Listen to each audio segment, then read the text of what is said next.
Hello, hi everybody. This is Gigi from Kauai Community College. In this video, we will be talking about integration by parts. Okay. Now, the big idea is to undo the product rule. That's where integration by parts come from. So let's take a look here. If you have a product of two function u times v, and you are trying to take the derivative of it, then you need to apply the product rule, and that is the derivative u times v plus u times the derivative of v. Okay, now I'm going to go ahead and undo that process by taking the integral of both sides, right? On the left-hand side, of course, if you take a derivative and then you take the integral, then you will just get u times v. On the right-hand side, now,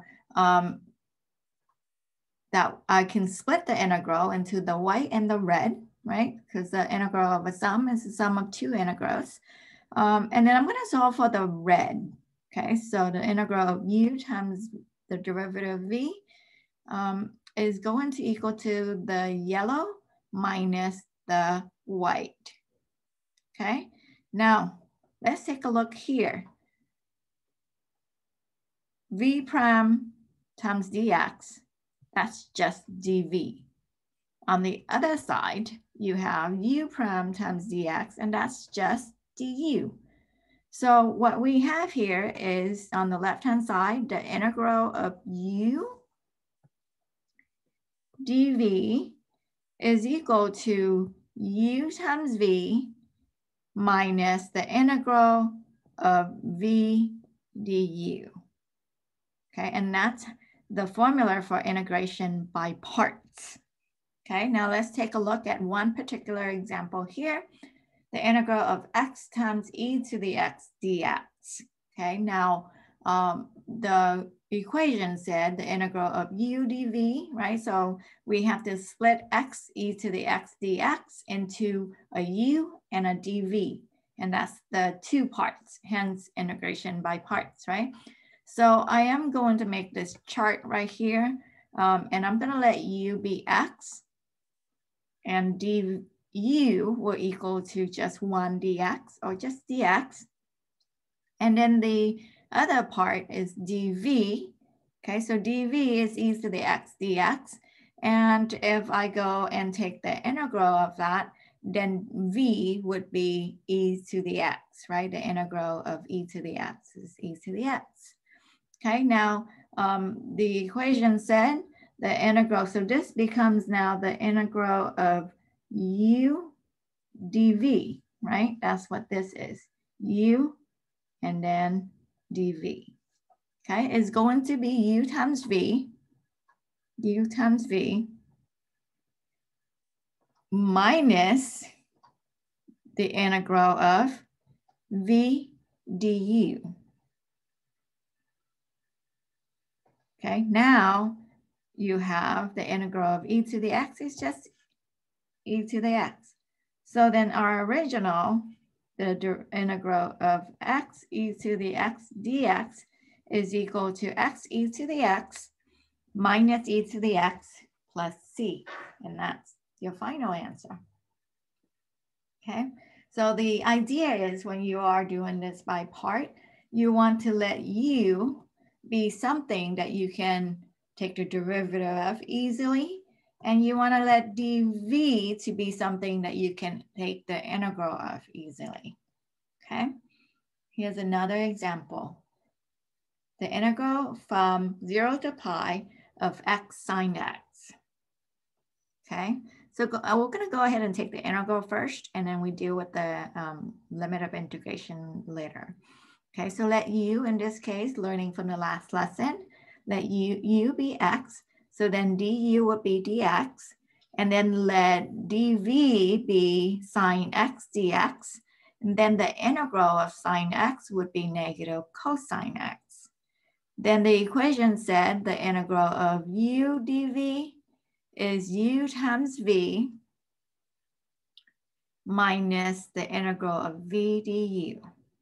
So what we will have is the integral of x x sine x is going to equal to negative x times cosine of x. That would be u times v, okay, minus the integral of v du.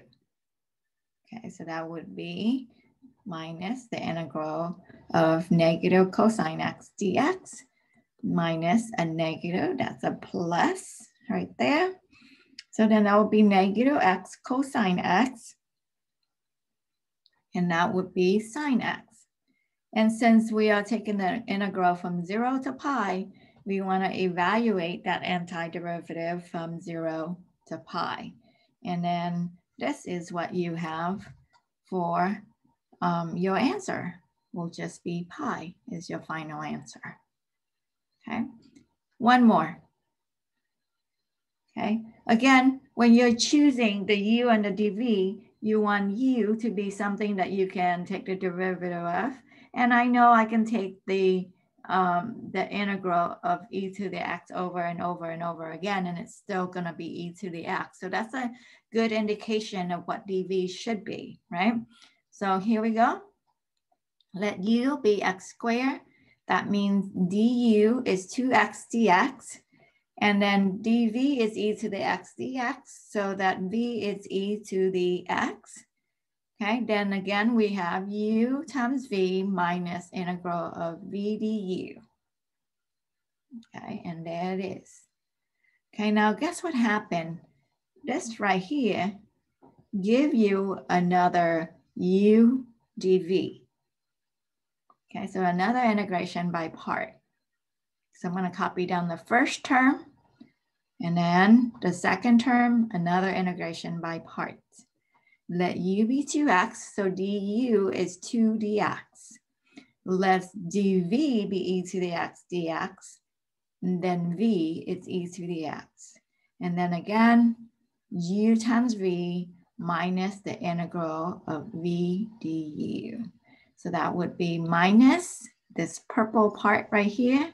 That would be your second u times v minus v du. Then that becomes x squared minus e to the x. Copy down that first term. Minus 2x e to the x. And then the integral of that would be minus 2e to the x, but then you have to distribute the negative into here, so that becomes a plus. And don't forget your plus c. And that is how integration by parts work.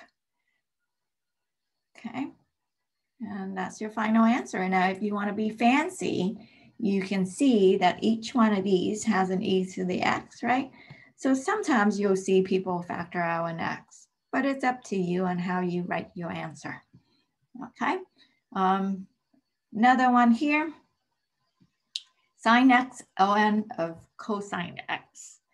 Okay, so you have two things here, the sine x and then the ln of cosine x. Well, do you want to integrate ln of cosine x, or do you want to take the derivative of ln of cosine x?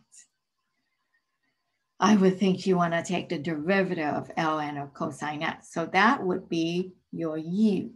U is ln of cosine x, so that your du would be, okay, remember the derivative would be 1, right? So that would be like 1 over cosine x multiplied by the inside derivative, and that would be negative sine x. And that is how I get negative sine x over cosine x dx. Okay, and then your dv would be sine x dx, so that your v is the integral of that, right?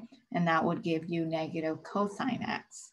Again, you will have u dv minus v integral of v du, right? U times v, okay? That would be negative cosine x times ln cosine x minus this, okay? Integral of that.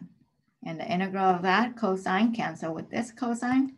You just have minus negative times a negative is a positive, right? So minus the integral of sine x. So finally, you would say, well, if I was going to take the integral from 0 to pi over 3, I need to finish this integration and then evaluate that from 0 to pi over 3. So let's copy down the first term, and the integration of sine x will give you negative sine x. I'm going to stick the negative and give you a positive cosine x there. And we are going to integrate that from 0 to pi over 3. So when you plug in pi over 3, cosine of pi over 3 is 1/2, right? So this right here is 1/2 right here, right? So you have, and this right here would also be 1/2, right? So you have negative 1/2 ln of a half plus a half. And then when you plug in 0, cosine of 0 is 1. ln of 1 becomes 0. So that term is this one right here. And then cosine of 0 give you 1. Simplify all that, you should get ln of 2 minus 1 over 2.